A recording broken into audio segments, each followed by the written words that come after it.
छत्रपती संभाजीनगर शहरातून एक धक्कादायक घटना समोर आली आहे। कर्जबाजारीपणाला कंटाळलेल्या मुलानेच आपल्या वडिलांची हत्या केली आहे, तर आईची हत्या करण्याचा प्रयत्न करण्यात आला होता।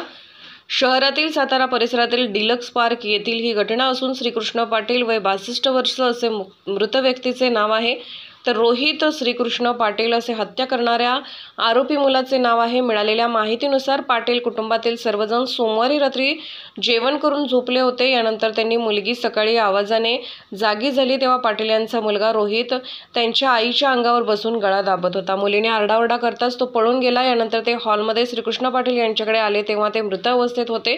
दरम्यान याची माहिती पोलिसांना मिळाल्यानंतर उपायुक्त नवनीत कावंत, सहाय्यक आयुक्त रणजित पाटील, पोलीस निरीक्षक ब्रह्मागिरी यांनी सहकाऱ्यांसह घटनास्थळी धाव घेतली आणि तपास करत आरोपीला ताब्यात घेतले आहे। तेव्हा कर्जाला कंटाळून आपणच हत्या केल्याची कबुली आरोपी रोहित यांनी दिली आहे। पोलिसांनी त्याला अटक केली असून आरोपी विरोधात सातारा पोलीस ठाण्यात गुन्हा दाखल करण्यात आला आहे। पुढील तपास पोलीस करत आहेत।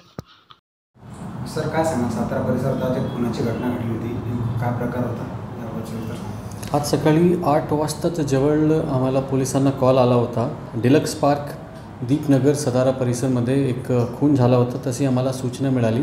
लगेच आमची टीम तिथे पोहोचली, ठाणेदार, ACP आणि मी स्वतः तिथे जाऊन पोहोचले। क्राईमची टीमसुद्धा पोहोचली आणि डॉग स्क्वॉड तिथे लगेच स्पॉटवर पोहोचले। घटनास्थळ आम्ही प्रिझर्व केले। त्यामध्ये रोहित श्रीकृष्ण पाटील वय 30 वर्षाचा, तो बेसिकली श्रीकृष्ण पाटीलचा मुलगा आहे। श्रीकृष्ण पाटील, बबिता पाटील, त्यांची मुलगी आणि रोहित हे 4 लोक रो हाऊसमध्ये राहत होते आणि त्यामध्ये खून झाला होता श्रीकृष्ण पाटीलचा। त्याची वय 62 इयर्सची होती आणि तो MSc मधून रिटायर झाले होते। स्पॉटवर पोहोचल्यानंतर पूर्ण जो हाऊस होता तो अस्तव्यस्त होता। सगळं सामान बाहेर होता, कपाट, अलमिरा, त्यामध्ये सामान बाहेर होता आणि रोहित श्रीकृष्ण पाटीलच्या अशी कंप्लेंट होती की रात्री गुंडे लोक आले, ते अनोळखी लोक आले आणि त्यांना त्यांचे वडिलांना मारून पैसे घेऊन गेलेले आहे। आम्हाला पोलिसांना थोडासा संशय वाटला होता त्याची तक्रारवर, बिकॉज जे काही हकीकत ते सांगत होते आणि क्राईम सीनवर जेवढे एव्हिडन्स होते तो जुळत नव्हते।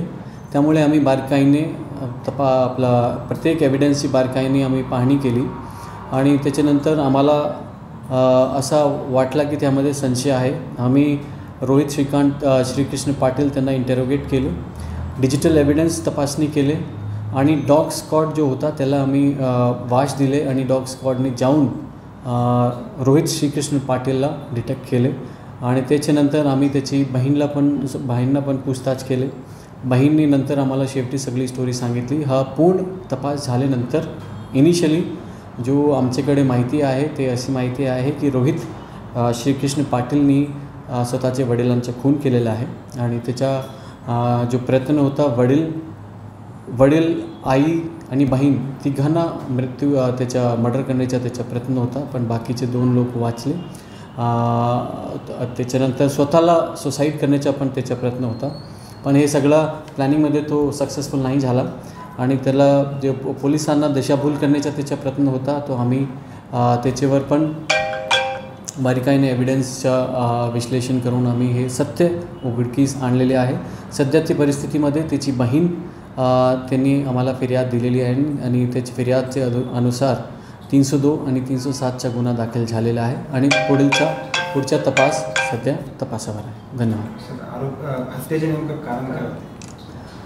हत्याचं प्रायमरी फेसी जो कारण आहे तो रोहितला ट्रेडिंगची सवय होती आणि ट्रेडिंग करत त्यांनी भरपूर पैसे जिंकले होते आणि हारले पण होते आणि हळूहळू त्यांनी लोकांकडून लोन घेतला होता आणि शेवटी तो लोनचे भारमुळे त्याला असा वाटला की आपण स्वतःच्या म्हणजे आपण गळफास घेतला, आपण सुसाईड केले, तो इन्शुरन्समधून आपल्याला पैसे भेटू शकते जेणेकरून ते स्वतःचे आईवडील आणि त्याची बहीण त्याला पैसे भेटू शकते आणि त्यांचा परिवार व्यवस्थित होऊ शकतो, असा त्याच्या प्लॅनिंग होती। पण हे व्हिडिओच्या माध्यमातून मी सगळे शहरवासीला सांगू इच्छितो की असा कुठलाही प्रकारचा तरीका कोणीही वापरू नका, बिकॉज असा कोणतीही तरतूद नाही की तुम्ही स्वतःचा सुसाईड केले किंवा कोणाचा मर्डर केले आणि इन्शुरन्स कंपनीकडून तुम्हाला पैसे भेटेल, तसं काहीच नाही। बिकॉज प्रत्येक गोष्टी बारीकाईने तपासणी करावं लागते, त्याच्यानंतरच इन्शुरन्सचे पैसे भेटते, तो कृपया करून कोणताही माणूस कोण शहरमध्ये आणि जेवढे लोक माझी गोष्टी ऐकतात हा प्रकारच्या स्टेप तुम्ही घेऊ नका, जेणेकरून तुमच्या पण नुकसान होईल, तुमच्या घरच्याचं पण नुकसान होईल आणि पूर्ण आयुष्य तुमचं बर्बाद होईल.